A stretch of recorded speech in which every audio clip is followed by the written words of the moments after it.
सीते अकबर के होठों पे आया जो पूछा नबी ने कि कुछ घर भी छोड़ा, तो सीते अकबर के होठों पे आया।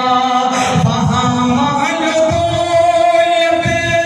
कि क्या है जरूरत, जहाँ दिल लुटाने का दिल चाहता।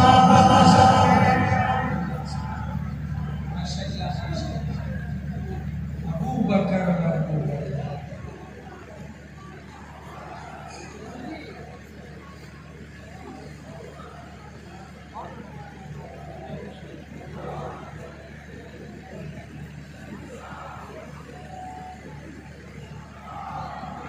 और सितारों से ये चांद कहता है हरदम,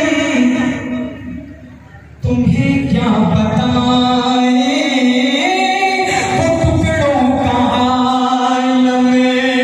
सितारों से ये चांद कहता है हरदम, तुम्हें क्या बताएं वो टुकड़ों का आलम।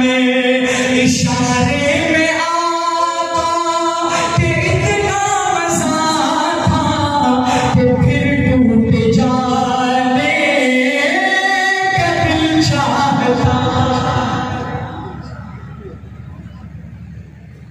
इस कलाम में दोबारा बोलना चाहता हूँ कि सबसे खूबसूरत शेर है। करबला का